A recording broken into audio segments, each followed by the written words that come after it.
Hello बच्चों। बच्चों, शब्दों को प्रयोग के आधार पर दो भागों में बांटा जाता है, विकारी शब्द और अविकारी शब्द। विकारी शब्द वे होते हैं जिन शब्दों में लिंग, वचन और कारक के कारण परिवर्तन या बदलाव आता है। अविकारी शब्द वे शब्द हैं जिनमें लिंग, वचन, कारक के कारण कोई परिवर्तन या बदलाव नहीं आता है। तो संज्ञा एक विकारी शब्द है। विकारी शब्दों के अंतर्गत हम संज्ञा, सर्वनाम, विशेषण, क्रिया, काल का अध्ययन करते हैं। तो आज का जो टॉपिक है वो है संज्ञा। तो आइए जानते हैं संज्ञा किसे कहते हैं। संज्ञा किसी व्यक्ति, वस्तु, स्थान, प्राणी, गुण, भाव आदि के नाम को संज्ञा कहा जाता है, या इनका बोध कराने वाले शब्दों को हम संज्ञा शब्द कहते हैं। मैंने इसमें बोला कि व्यक्ति, वस्तु, स्थान, प्राणी, गुण, भाव। तो देखिए, व्यक्तियों के नाम में राम, मोहन, सचिन, महात्मा गांधी, पंडित जवाहरलाल नेहरू और सभी जितने भी नाम हैं वो सभी नाम इसमें व्यक्तियों के नाम आ जाते हैं। इसी प्रकार वस्तुओं के नाम में मेज, पंखा, किताब, कलम इत्यादि जो भी वस्तुएं हैं उन सभी के नाम इसमें आएंगे। इसके बाद स्थानों के नाम में सभी जगहों के नाम, दिल्ली, आगरा, मुंबई, पंजाब, किसी देश का नाम, कोई महाद्वीप, किसी महाद्वीप का नाम या आसपास किसी भी छोटे स्थान का नाम भी इसमें आ जाएगा। इसी प्रकार प्राणियों के नाम में, प्राणियों में प्राणी छोटे से बड़ा जीव, पशु, पक्षी, कीट, पतंग किसी का भी नाम प्राणियों के नाम में आ जाएगा। मैंने यहाँ पर जैसे तितली, हिरन, हाथी, घोड़ा, बंदर, शेर यहाँ पर आप लिख सकते हैं। गुणों के नाम में ईमानदारी, सच्चाई, होशियारी ये सभी आते हैं। ये व्यक्ति के गुणों को बता रहे हैं। भावों के नाम में दया, करुणा, क्रोध ये सब मनुष्य के भाव हैं। तो आप ये देखिए कि व्यक्तियों, वस्तुओं, स्थानों, प्राणियों के नामों को तो ये हम इनको देख सकते हैं, लेकिन गुणों के नाम और भावों के नाम को, ये जो नाम है इनको हम केवल महसूस करते हैं। तो बच्चों, इन्हीं नामों के आधार पर, इन्हीं सभी नामों के आधार पर संज्ञा के प्रकार बताए जाते हैं और वर्गीकरण किया गया है संज्ञा के भेदों का।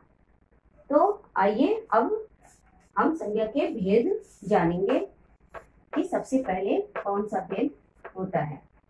संज्ञा का पहला भेद है व्यक्तिवाचक संज्ञा। देखिए, पहला भेद है व्यक्तिवाचक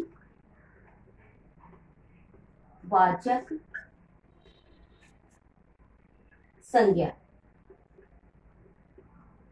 देखिए, जैसा नाम से स्पष्ट है, व्यक्तिवाचक, व्यक्तियों के नाम को बताने वाला। लेकिन यहाँ सिर्फ व्यक्ति का मतलब ये नहीं कि सिर्फ व्यक्ति के नाम बताए, इसकी परिभाषा मैं बता रही हूँ। वे शब्द जो व्यक्ति, स्थान, पदार्थ, प्राणी इन सभी का नाम बताता हो, इन सभी का नाम विशेष बताता हो, तो उसको हम व्यक्तिवाचक संज्ञा कहते हैं।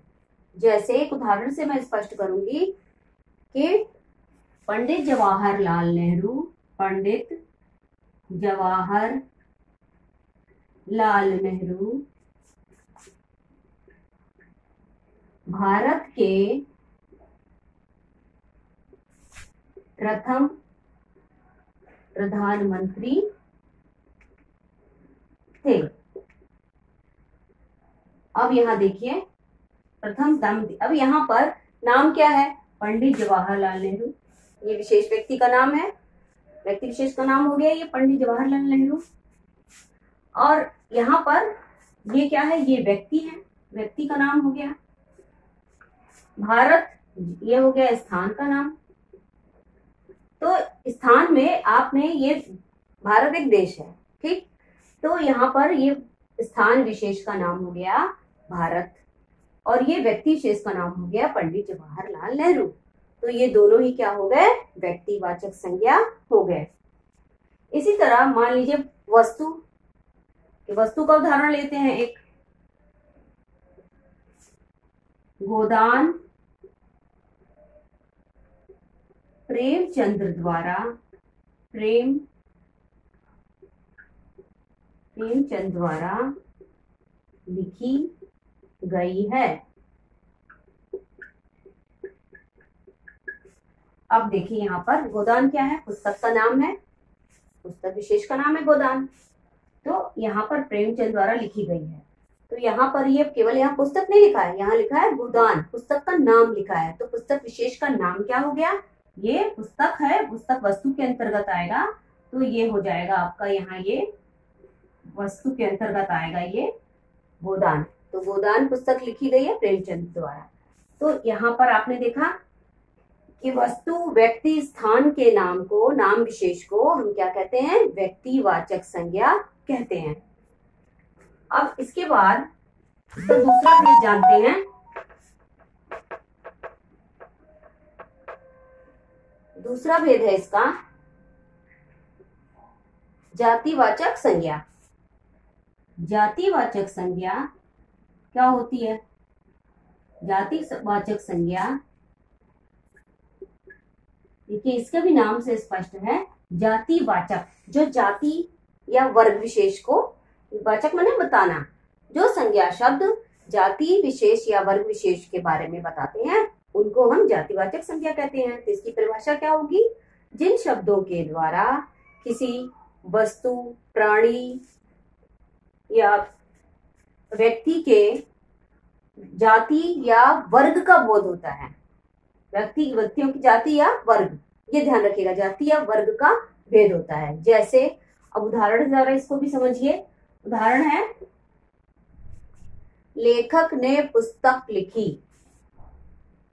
लेखक ने पुस्तक लिखी। अब यहां देखिए, लेखक ने पुस्तक लिखी, लेखक क्या है, कोई व्यक्ति ही लेखक होगा, तो ये व्यक्ति हो गया। तो ये और पुस्तक वस्तु, तो यहाँ ये देखिए लेखक व्यक्ति है, लेकिन यहाँ पर ये नहीं बताया गया है कि लेखक विशेष, कोई लेखक का कोई नाम है। यहाँ पर पूरे एक लेखक वर्ग को, लेखक जाति को यहाँ पर बताया जा रहा है, ठीक है। तो यहाँ पर व्यक्ति विशेष न बताकर ये पूरे लेखक वर्ग या लेखक जाति के बारे में यहाँ बात की जा रही है। इसी तरह पुस्तक, अब लेखक ने कौन सी पुस्तक ये नहीं बताया जा रहा, पुस्तक, पूरे पुस्तक वर्ग, पूरा पुस्तक वर्ग, पुस्तक जाति के बारे में यहाँ बताया जा रहा है कि लेखक ने पुस्तक लिखी। इसी प्रकार घोड़े तेज दौड़ रहे हैं, तेज दौड़ रहे हैं।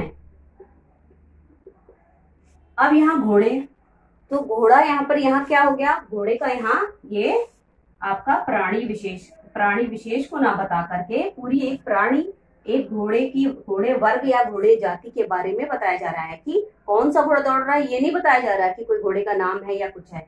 तो यहाँ पर घोड़े का अर्थ हो गया कि पूरी उसकी जाति या वर्ग के बारे में बताया जा रहा है। तो इस प्रकार से आपने देखा कि लेखक, पुस्तक और घोड़े, ये तीनों शब्द ये क्या हो जाएंगे, ये जातिवाचक संज्ञा हो जाएंगे। अब जानते हैं कि इसका तीसरा भेद क्या है, संज्ञा का तीसरा भेद है भाववाचक संज्ञा। तीसरा भाववाचक संज्ञा। भाववाचक, इसके भी नाम से स्पष्ट है, जो भाव को बताता हो, भाव मतलब आपकी इमोशंस, उसको बताता हो। वाचक माने बताना, संज्ञा, संज्ञा शब्द, तो ये जो भाव को बताते हो जो शब्द, जैसे जिन शब्दों के द्वारा किसी व्यक्ति, वस्तु, प्राणी के गुण, दोष, उसकी अवस्था को जो शब्द बताते हैं उन्हें हम क्या कहते हैं, भाववाचक संज्ञा। और भाववाचक संज्ञाओं को हम आंखों से देख नहीं सकते, इन्हें केवल महसूस किया जाता है। तो भाववाचक संज्ञाओं में जैसे दया, करुणा, अब ये आ जाएगा भाव में। गुण में भी फिर आपको बताया था सच्चाई, ईमानदारी, होशियारी, और दोष में जैसे बेईमानी, ये दोष भी हुआ, ये भी भाववाचक संज्ञा में आएगा। इसके अतिरिक्त भाववाचक संज्ञा, इसको उदाहरण से समझेंगे। उदाहरण देखिए, वह एक दयालु व्यक्ति है। अब यहाँ पर दयालु शब्द आया है, तो दयालु शब्द क्या है? दयालु शब्द ये दया और इसमें आलू प्रत्यय जोड़कर दयालु बना है, तो ये दयालु शब्द ये भाववाचक संज्ञा का प्रतीक है। यह दयालु शब्द व्यक्ति के भाव को बता रहा है, इसलिए दयालु यह भाववाचक संज्ञा होगी। बच्चों, भाववाचक संज्ञा, इसमें भाववाचक संज्ञाओं को हम बनाते हैं, इनका निर्माण भी किया जाता है। इनका निर्माण हम 5 तरीके से करते हैं।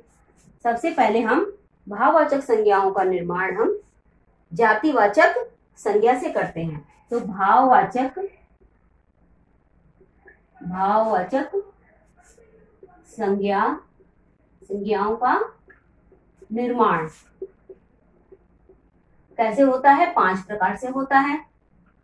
सबसे पहले ये जातिवाचक संज्ञा से कैसे होता है? जातिवाचक संज्ञा से किस प्रकार से होगा? जैसे जातिवाचक एक संज्ञा में हमने लिख दिया मित्र, तो इससे हमें अगर भाववाचक संज्ञा बनानी है तो इसमें ता प्रत्यय लगाने से ये भाववाचक संज्ञा बन जाएगी, जैसे मित्रता। इसी प्रकार से और भी शब्द हैं जिनसे, जैसे कवि से कवित्व। कवि क्या है? कवि भी जातिवाचक संज्ञा है, तो कवि से बन जाएगा कवित्व। अब देखिए दूसरा किस तरह से बनती है? सर्वनाम से कैसे बनती है? सर्वनाम से कैसे? सर्वनाम जैसे आप, तो आप से बन जाएगा आपा।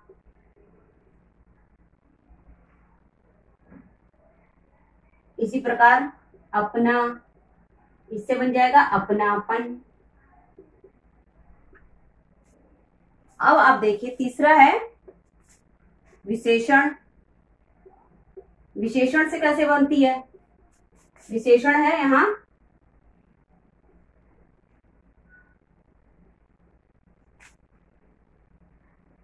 मीठा, मीठा से मिठास, या आप मधुर, मधुर से मधुरता। तो आपने देखा कि जातिवाचक संज्ञा, सर्वनाम और विशेषण से किस प्रकार से हम भाववाचक संज्ञाएं बनाते हैं। 2 और इसमें है क्रिया और अव्यय। तो क्रिया से किस प्रकार से हम भाववाचक संज्ञा बनाएंगे वो भी देखते हैं। क्रिया शब्दों से भी भाववाचक संज्ञाएं बनाई जाती हैं। ये कैसे बनेगा ये क्रिया? जैसे मान लीजिए दौड़, तो दौड़ से दौड़ना, दौड़ना से दौड़। लिखना से लिखावट। ये क्रिया से दौड़ना और लिखना क्रिया शब्द है, इनसे भाववाचक संज्ञा जब बनानी होगी तो दौड़ और लिखावट हो जाएगा। इसी प्रकार अव्यय से किस प्रकार बनती है? अव्यय समीप, तो समीप से समीपता। एक और उदाहरण देखते हैं, शीघ्र, शीघ्र से शीघ्रता। तो आपने देखा कि भाववाचक संज्ञाएं हमने कितने प्रकार से बनाई? 5 प्रकार से। पहले जातिवाचक संज्ञा से बनाई, मित्र से मित्रता। उसके बाद हमने सर्वनाम से निज, आप, अपना, इससे बन जाएगी निज से निजता, आप से आपा, अपना से अपनापन। और उसके बाद हमने विशेषण से बनाया, मीठा से मिठास, मधुर से मधुरता। इसके बाद क्रिया से बनाई, दौड़ना से दौड़, लिखना से लिखावट, और अव्यय शब्दों से समीप से समीपता और शीघ्र से शीघ्रता। बच्चों ये तो भाववाचक संज्ञा के विषय में था। इसके अतिरिक्त आप इसमें संज्ञा में एक विशेषता है, 2 बातें इसमें मुख्य हैं। एक विशेषता आपको मैं बताऊंगी कि कभी कभी हम व्यक्तिवाचक संज्ञा का जातिवाचक संज्ञा में प्रयोग करते हैं और कभी कभी हम जातिवाचक संज्ञा का व्यक्तिवाचक संज्ञा के रूप में प्रयोग करते हैं। तो सबसे पहले हम जानेंगे कि व्यक्तिवाचक जो संज्ञाएं होती हैं उनका प्रयोग जातिवाचक के में किस प्रकार से व्यक्तिवाचक संज्ञा का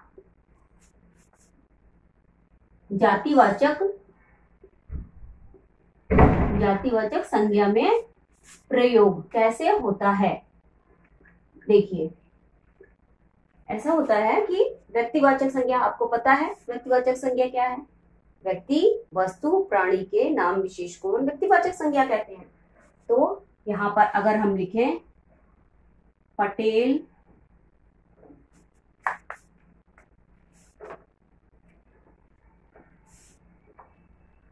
उदाहरण एक देखते हैं। आजकल जय चंदों की कमी नहीं है। उदाहरण है आजकल जय चंदों की कमी नहीं है। तो अब इस वाक्य में देखिए, जयचंद एक नाम है, लेकिन इतिहास में ये नाम विश्वासघात के लिए प्रसिद्ध है। इसलिए जो भी व्यक्ति विश्वासघात करता है तो उसको हम बोलते हैं कि जयचंद है। तो यहाँ पर हमने ये नाम है, ये व्यक्तिवाचक संज्ञा है, यहाँ पर इसको हमने जातिवाचक संज्ञा के रूप में इसका प्रयोग किया है। इसी प्रकार एक उदाहरण और देखेंगे। आज घर घर में विभीषण है। तो विभीषण भी क्या है? विभीषण भी व्यक्तिवाचक संज्ञा है, लेकिन इसका यहाँ प्रयोग हमने जातिवाचक के रूप में किया है। अब इसी को आप देखिए किस प्रकार से जातिवाचक संज्ञा का व्यक्तिवाचक संज्ञा में प्रयोग होता है। अब जातिवाचक संज्ञा का प्रयोग हम व्यक्तिवाचक संज्ञा में कैसे करेंगे, इसको हम देखते हैं। जातिवाचक का व्यक्तिवाचक में कैसे प्रयोग किया जाएगा। अब जातिवाचक, पटेल ने सारे भारत को एक सूत्र में बांधा।